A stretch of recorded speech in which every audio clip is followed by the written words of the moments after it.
Queridos irmãos e queridas irmãs, agradecemos mais uma vez ao Pai Celestial e ao Mestre Jesus pela oportunidade de nos encontrarmos para estudar a doutrina espírita. Nós queremos hoje falar um pouco a respeito da prece e, para começarmos as nossas reflexões, lembramos do ano de 1976, fatos que ocorreram na cidade de Recife, estado do Pernambuco, onde se encontrava, às margens do rio Capibaribe, a Casa Espírita de Pernambuco. Ali, naquele ano, o rio transbordou e as suas águas tomaram a altura das paredes da Casa Espírita. Quando a força da chuva deu uma trégua, alguns trabalhadores da Casa Espírita de Pernambuco se aproximaram da Casa Espírita para ter uma ideia das dimensões do estrago causado. Perceberam logo que as águas haviam comprometido todos os bens, os recursos materiais de que a casa dispunha no auxílio da sua comunidade. Mas perceberam também que o quadro se agravara, pois ali, ao lado da casa espírita, havia um grande barranco, no qual estava uma árvore frondosa. Essa árvore tinha as suas raízes expostas pela erosão provocada pelas águas do rio.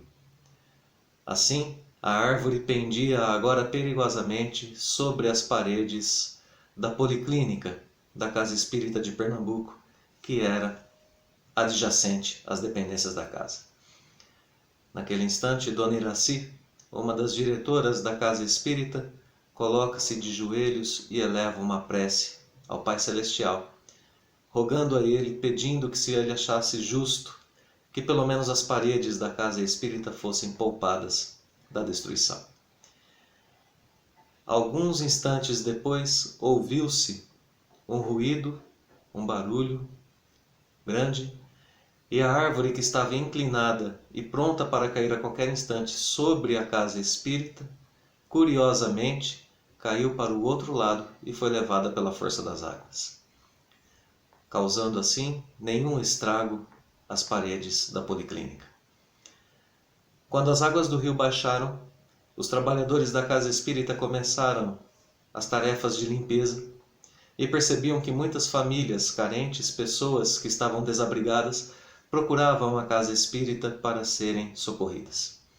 Dona Iraci pedia para que aquelas pessoas fossem entrando e se achegando à Casa Espírita. Os olhares de desconfiança de muitos trabalhadores se voltaram a ela, pois afinal de contas nada mais havia ali, naquelas dependências naquele instante, além das próprias paredes da casa. Não haviam recursos materiais. Percebendo a desconfiança e a preocupação dos companheiros de trabalhos espíritas, Dona Iraci repete o gesto de dias atrás, ajoelha-se e pede para que Deus ajudasse no socorro àquelas pessoas.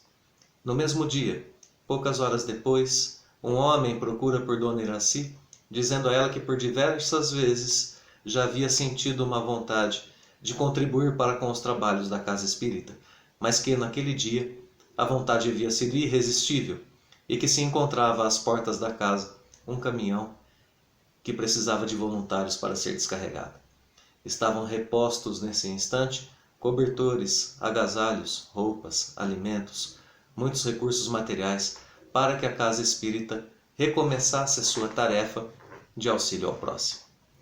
Assim, nós começamos as nossas reflexões mostrando que a prece é sim efetiva em nossas vidas, que ela tem poder, que a prece é um recurso inestimável para nós, é um recurso extremamente valioso e que nós podemos aprender muito a respeito dela quando estudamos principalmente os capítulos 27 e 28 de O Evangelho segundo o Espiritismo, capítulos dedicados ao estudo desse recurso precioso, que nada mais é do que um recurso de ligação entre o homem e Deus. Vamos primeiramente ao item Instruções dos Espíritos, maneira de orar, para falarmos um pouquinho então a respeito da importância da prece em nossas vidas. Nesse item nós lemos que o dever primordial de toda criatura humana o primeiro ato que deve assinalar a sua volta à vida ativa de cada dia é a prece. Quase todos vós orais, mas quão poucos são os que sabem orar. Que importam ao Senhor as frases que maquinalmente articulais umas às outras, fazendo disso um hábito, um dever que cumpris e que vos pesa como qualquer dever? Uma pergunta ao final desse excerto, desse pequeno trechinho do Evangelho segundo o Espiritismo para nós. Bem, a importância da prece, o dever primordial de cada um de nossos dias é a prece. A primeira coisa que deveríamos fazer ao despertar seria fazer uma prece, conversar com Deus. Uma advertência: poucos de nós sabemos orar. Uma segunda advertência: o que importam a Deus as frases que aprendemos e repetimos mecanicamente, fazendo disso um hábito apenas, mais um dever que nós cumprimos como qualquer outro dever. Aqui indícios de que nós temos que aprimorar a nossa maneira de orar, que devemos entender melhor esse recurso e que podemos aplicá-lo de modo diferente em nossos dias, pois nós temos duas vezes pelo menos aqui nesse excerto a palavra dever. No primeiro sentido, relacionado à prece, como um dever primordial do nosso dia a dia, aquele primeiro dever do dia a dia. E no segundo sentido, como um qualquer outro dever. A prece como um dever que pesa como qualquer outro dever. Então devemos mudar um pouco essa nossa ideia de que a prece é apenas o cumprimento de um dever para com Deus, para transformá-la em algo realmente eficaz, realmente efetivo em nossas vidas. Então, o nosso primeiro passo é entendermos o que é a prece. Item ação da prece, transmissão do pensamento, ainda no capítulo 27 do Evangelho segundo o Espiritismo. A prece é uma invocação, mediante a qual o homem entra, pelo pensamento, em comunicação com o ser a quem se dirige. Pode ter por objeto um pedido, um agradecimento ou uma glorificação. Então a prece é um chamado, é um convite. Nós estamos convidando a Deus para conversar conosco. E portanto ela não precisa ter aquelas palavras decoradas ou repetidas que se encontram em diversos tipos de preces que nós vemos no nosso dia a dia, que nós conhecemos. Podemos apenas conversar com Deus como quem conversa com o Pai, fazendo um pedido, um agradecimento ou uma glorificação. Muitos de nós preferimos conversar com o nosso anjo da guarda, conversar com mentores espirituais, com espíritos que sabemos serem espíritos de grau evolutivo interessante, como por exemplo o professor Bezerra de Menezes, entre tantos outros. Mas aí o Evangelho nos ensina, ainda no mesmo item, que quando alguém ora a outros seres que não a Deus, falo recorrendo a intermediários, a intercessores, porquanto nada sucede sem a vontade de Deus. Devemos estar conscientes de que pedindo auxílio, ajuda, proteção, enfim, a esses espíritos, eles nada podem fazer sem que Deus permita, sem a permissão do Pai Celestial. Então tenhamos em mente sempre de que a prece é um convite a esses espíritos ou a Deus para conversarmos, para abrirmos diálogo e para a partir de então expormos um pedido, um agradecimento ou um louvor, uma glorificação ao Pai Celestial. E agora então, se a gente já tem essa caracterização primeira, essa caracterização da prece, no que ela é, a gente pode pensar em qual é o seu objetivo. Agora, esse objetivo está no capítulo 28, que é o capítulo de preces, no qual nós lemos uma frase muito significativa para o nosso entendimento a respeito da prece. A frase que diz que o objetivo da prece consiste em elevar a nossa alma a Deus. Esse é o seu objetivo. Nós sairmos um pouco do nosso dia a dia, das condições do nosso dia a dia, e de podermos elevar a nossa alma a Deus. Agora, nós temos caracterizado o que é a prece, qual é o seu objetivo, e nós devemos entender agora algumas qualidades da prece expostas por Jesus, aqui mesmo, no capítulo 27 do Evangelho segundo o Espiritismo. Então o Mestre nos coloca como algumas qualidades da prece que nós não devemos, ao orar, nos colocarmos em evidência. Que não devemos também orar muito. A nossa oração pode ser com palavras curtas, mas sinceras. E depois disso, nós temos alguns conselhos de Jesus, algumas orientações, melhor dizendo, de Jesus, que nos levam a pensar bastante nas condições internas que nós devemos ter quando formos orar. Diz Jesus que antes de orar, devemos perdoar a todos aqueles contra os quais tivermos alguma coisa. O coração que não tem perdão dificilmente se eleva a Deus. E que devemos orar com humildade, examinando os nossos defeitos e não as nossas qualidades. Essas as condições gerais da prece, que deve ser também sincera. É claro que não adianta a gente conversar com Deus tentando enganar a nós mesmos. Coloca Jesus a condição de duas pessoas, uma que orava dizendo ao Pai Celestial que não queria ser pecador como aquele outro que estava ao seu lado, ou melhor, que não era pecador como aquele outro que estava ao seu lado, fazendo exatamente o oposto que Jesus nos propõe aqui, exaltando as suas qualidades. Enquanto o outro que ouvia a prece desse primeiro dizia a Deus justamente que tinha as suas carências, que tinha as suas faltas e que precisava do auxílio divino no trato para com elas. Então essa é a forma correta de orar e de se elevar a Deus.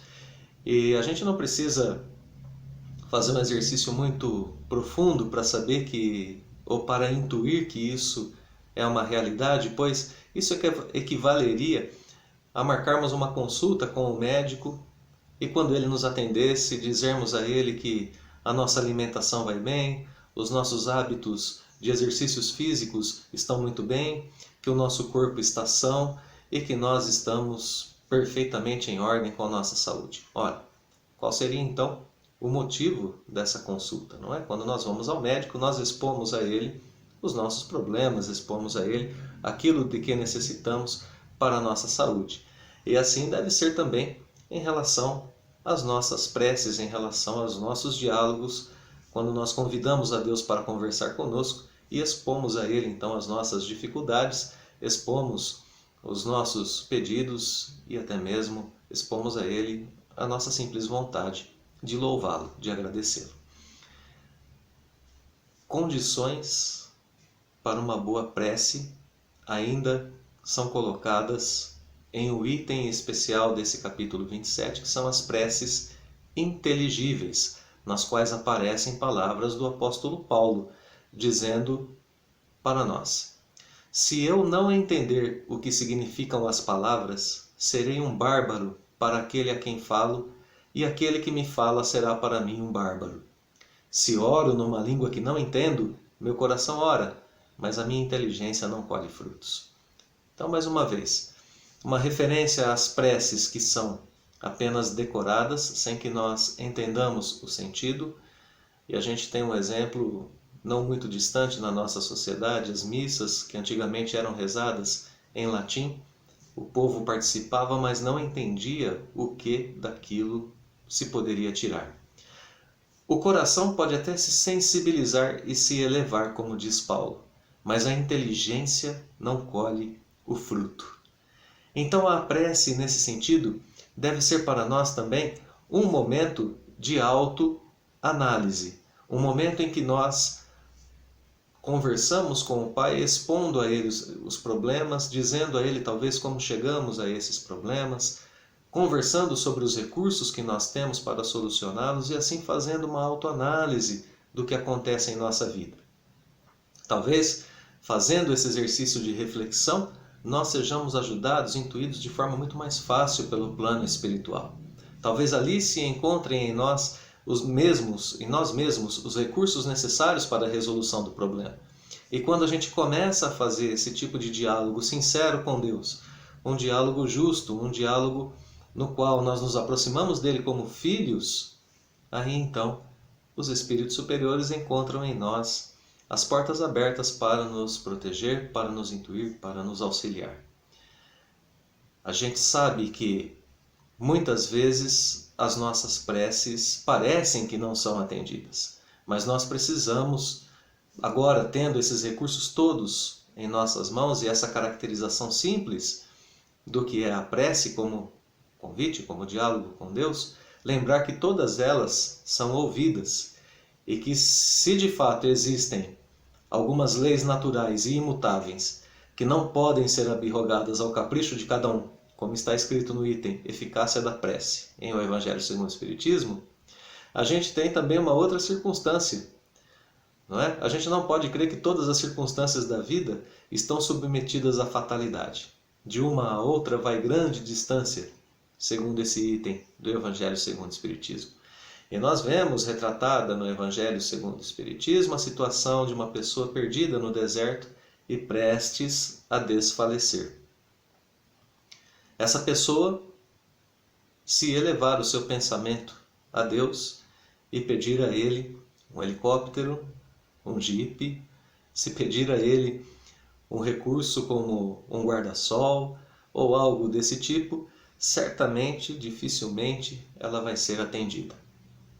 Agora, se ela eleva o seu pensamento a Deus, pedindo a Ele os recursos necessários, a força necessária para superar aquele momento, então pode ser que ela tenha suas forças físicas redobradas, a intuição de olhar numa certa direção, verá uma duna, talvez um pouco maior, vai se encaminhar até ela e dessa duna vai encontrar um oásis, um pouquinho mais distante, ao qual chegará e será possível então ali a reposição de suas forças. É assim que a providência divina age por nós. Ela espera que nós façamos uso de nossos recursos, daquilo que está ao nosso alcance, à nossa disposição, para superarmos as nossas dificuldades, os nossos problemas. E quando nós pedimos esse tipo de recurso a Deus, então Ele age. E nesse sentido, se for uma pessoa que já é um pouco espiritualizada e que reconhece a ação de Deus em sua vida, ao chegar ao oásis ela agradecerá a Deus. Mas se for uma pessoa materialista, pensará consigo mesma, nossa, como eu sou inteligente, a minha noção de espaço e de direção no deserto é fantástica, não existe outra igual no mundo. Então, essa consciência de que Deus age em nossas vidas a cada instante, para que a gente não perca o milagre, para que a gente não perca o acontecimento de Deus em nosso interior, a ação de Deus na nossa vida.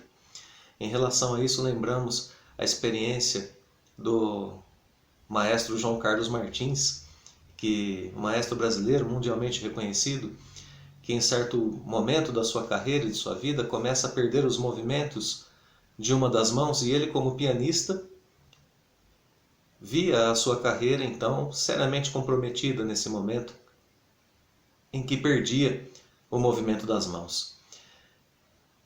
Segundo ele narra, relata em um de seus shows, ele passa então a procurar todo tipo de recurso, de religião, de tratamento alternativo, sem encontrar uma solução, até que uma vez se depara com uma espiritualista que diz a ele: fique tranquilo, o seu problema é na mão esquerda ou na mão direita?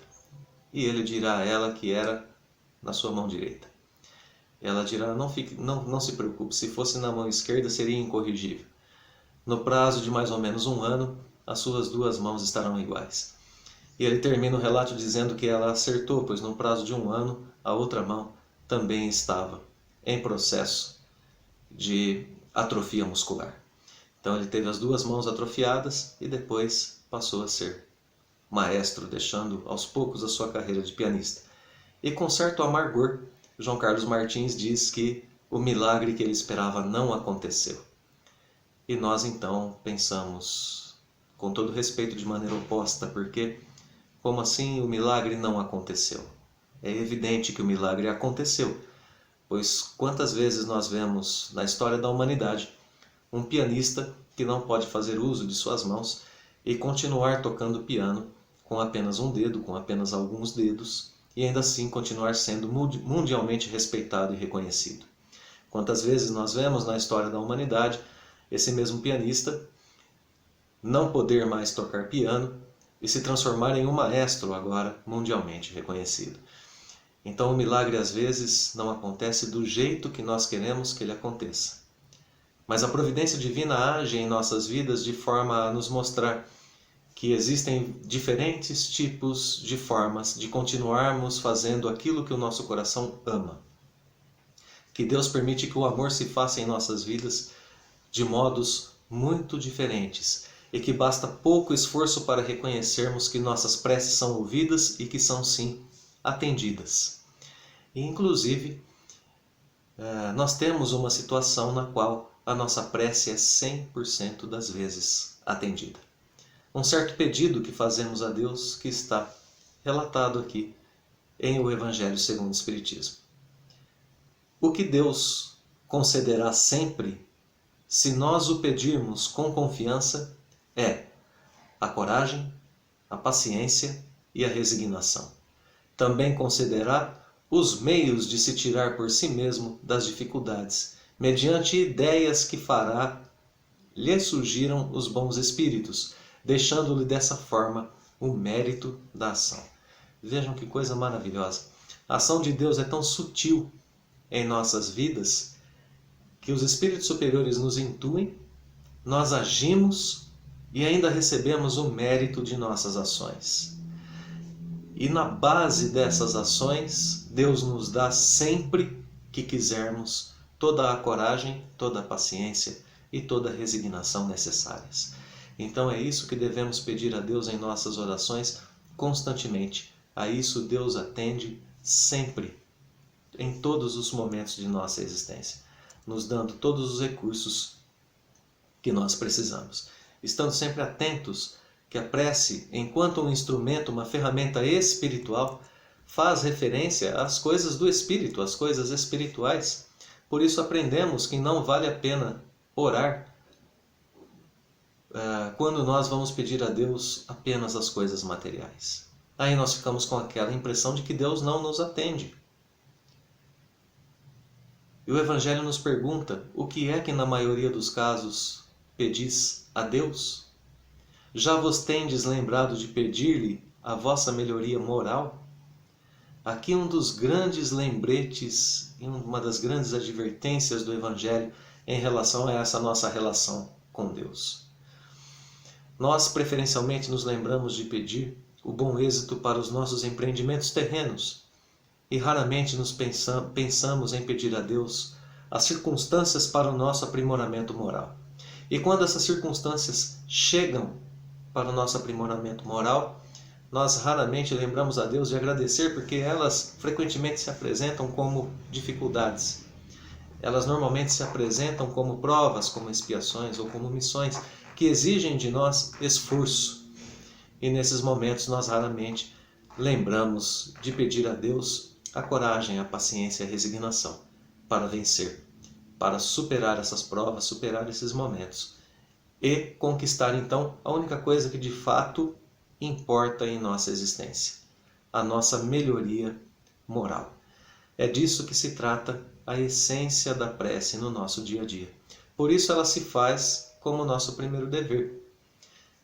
Fazermos com que através dessa nossa comunhão com Deus, nós sejamos capazes de atravessar bem as circunstâncias diversas que a vida nos apresenta. Agora, a gente gostaria de deixar uma dica, uma análise, a dica de uma análise para os estudos dos capítulos 27 e 28 do Evangelho. Tendo aprendido tudo isso, nós podemos nos perguntar ainda por que, afinal de contas, nós temos no capítulo 28 do Evangelho uma coletânea de preces. Ora, se nós não precisamos decorar preces, e se apraz a Deus o nosso diálogo no sentido de filhos que se dirigem ao Pai de forma sincera, de forma breve, de forma secreta, como nos ensinou Jesus, deixando de lado os nossos ódios, nossas vinganças e fazendo uma consulta com Deus, porque afinal de contas um capítulo de preces? Bem, essa coletânea se dirige primeiramente àquelas pessoas que talvez estejam muito desesperadas para poderem fazer uma prece nesses moldes propostos no capítulo 27. Assim sendo, nós percebemos que a estrutura desse capítulo traz preces, claro, pré-elaboradas, mas que essas preces pré-elaboradas, todas elas têm um prefácio e a prece. E é muito importante nos atentarmos a esses prefácios. Eu vou destacar aqui rapidamente um desses prefácios que está no item 5, preces pelos doentes e pelos obsidiados. Vamos ver como Allan Kardec escreve um trechinho desse prefácio. As doenças fazem parte das provas e das vicissitudes da vida terrena.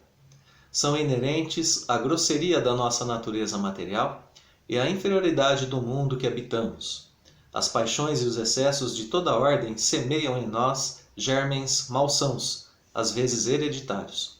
Nos mundos mais adiantados, física ou moralmente, o organismo humano mais depurado e menos material não está sujeito às mesmas enfermidades e o corpo não é minado surdamente pelo corrosivo das paixões. Nós separamos esse pequeno trechinho do prefácio para dizer que esse prefácio contém uma explicação dos motivos das nossas doenças aqui no planeta Terra. Elas fazem parte das nossas provas da vida terrena, elas são próprias da natureza material dos nossos corpos, são provenientes das paixões e dos excessos que nós praticamos. E agora o consolo, pois na segunda parte nos diz que em mundos mais adiantados, física ou moralmente, as doenças do organismo, o organismo humano não está sujeito às doenças como aqui na Terra. Então nós temos a explicação do porquê estamos doentes e nós temos o consolo para o futuro. Assim, a prece que virá será uma prece de compreensão do nosso estado e de compreensão da ação divina nesse momento de nossas vidas. É a prece inteligível a qual nos referíamos há pouco. É a prece que analisa, que compreende, é a prece que faz com que o quadro se desenhe de forma diferente para nós, fazendo assim de si mesma, no seu próprio ato, um consolo e uma restauração de energias para o enfrentamento dessa situação. É por isso que a gente tem esse capítulo de preces. Ele nos explica as situações mais difíceis de nossas vidas e nos dá orientações e consolo para atravessá-las. E o nosso tratamento com esse capítulo de prece é esse tratamento de quem então entende esse capítulo, de quem entende a sua própria situação e de quem atravessa esses momentos em plena comunhão com o Pai Celestial. Agora nós queremos deixar como a nossa reflexão final um novo conceito a respeito do que é a prece. Pois nós temos sim essa ideia de que a prece é contemplativa, de que ela é um convite ao Pai Celestial e de que ela é realizada no âmbito interior do espírito, no âmbito do nosso pensamento. No entanto, nós temos no item maneira de orar um ensinamento extremamente valioso para a nossa vida aqui na Terra. Deveis orar incessantemente, sem que para isso se faça mister, se faça necessário, vos recolhais ao vosso oratório ou vos lanceis de joelhos nas praças públicas. E agora a frase que é de extremo significado para nós. A prece do dia é o cumprimento dos vossos deveres, sem exceção de nenhum, qualquer que seja a natureza deles. A prece do dia é o cumprimento dos vossos deveres, sem exceção de nenhum, independente da natureza deles. Agora o Evangelho segundo o Espiritismo nos leva a pensar que, se nós tínhamos no começo de nossas reflexões dois tipos de deveres, os deveres cotidianos, aqueles que às vezes são exaustivos, massacrantes, que nos extenuam, nós temos por outro lado o dever divino, o dever que é o dever de elevação de nossa alma a Deus. E esse capítulo do Evangelho, esses dois capítulos, 27 e 28, tem nos ensinado que o objetivo final da nossa existência é fazer com que através da prece nós santifiquemos a nossa vida aqui na Terra. Todos os nossos deveres familiares, profissionais, dentro da casa espírita, de convivência social, enfim. Todos os nossos deveres devem ser cumpridos, sem exceção de nenhum, com a elevação daquele que entende que a sua jornada terrena é uma jornada de elevação a Deus. Não é esse o objetivo da prece? Aproximar a nossa alma de Deus? Pois o objetivo dos nossos deveres cotidianos é o mesmo. E se os fizermos com essa intenção, se os fizermos com essa clareza, com esse entendimento, nós transformamos cada ato de nossas vidas em uma prece.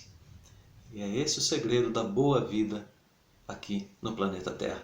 Daquela vida que nos dará frutos, daquela vida que nos trará felicidade, tranquilidade, serenidade, que é vivida na coragem, na paciência e na resignação, que é vivida em proximidade com o Pai Celestial.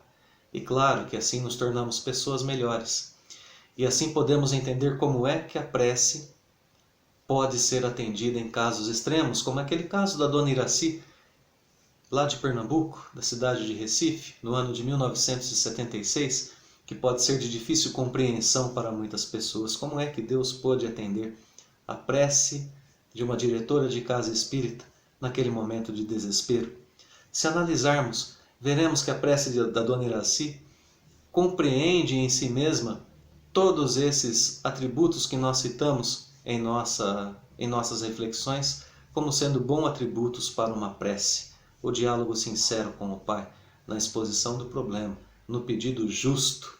E é assim que nós queremos encerrar a nossa reflexão, pois a Dona Iraci fez um pedido justo ao Pai Celestial, sendo ela mesma talvez uma pessoa justa de coração. Comentário do Espírito Emmanuel no livro Fonte Viva, item 150, Oração do Justo. Passagem do Evangelho de Tiago. A oração feita por um justo pode muito em seus efeitos. Tiago 5,16. Comenta o benfeitor Emmanuel que, considerando as ondas do desejo em sua força vital, todo impulso e todo anseio constituem também orações que partem da natureza. É assim que o verme, que se arrasta com dificuldade, no fundo está rogando recursos de locomoção mais fácil. A loba, cariciando o filhote, no imo do ser, permanece implorando lições de amor que lhe modifiquem a expressão selvagem. O homem primitivo, adorando o trovão, nos recessos da alma, pede explicações da divindade, de maneira a educar os impulsos da fé. Todas as necessidades do mundo, traduzidas no esforço dos seres viventes, valem por súplicas das criaturas ao Criador e Pai. Há processos de solução demorada e respostas que levam séculos para descerem dos céus à terra. Mas de todas as orações que se elevam para o alto, o apóstolo destaca a do homem justo como sendo revestida de intenso poder. É que a consciência reta, no ajustamento à lei, já conquistou amizades e intercessões numerosas. Quem ajunta amigos, amontoa amor. Quem amontoa amor, acumula poder. Aprende assim a agir com justiça e bondade, e teus rogos subirão sem entraves, amparados pelos veículos da simpatia e da gratidão. Porque o justo em verdade, onde estiver, é sempre um cooperador de Deus. E Deus jamais esquece de seus cooperadores. Estabeleceu o Pai essa lei na qual aquele que ajunta amigos amontoa amor, o maior tesouro que existe no universo. E que aquele que amontoa amor acumula poder. É assim que as nossas preces farão um grande efeito transformador em nossa existência e na existência daqueles também que compartilham conosco da jornada terrena, pois podemos e devemos orar pelos outros também. A prece de intercessão, a prece do coração amoroso em favor de outros corações que estão necessitados.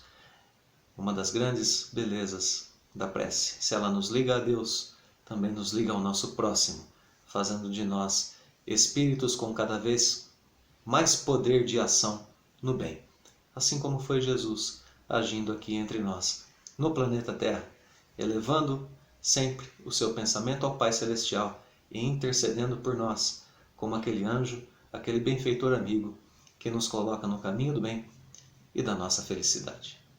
Muito obrigado, queridos, pela companhia mais uma vez em nosso estudo, e que Deus nos abençoe sempre para fazermos de nossa vida uma prece em favor de nós mesmos e de todos. Que assim seja.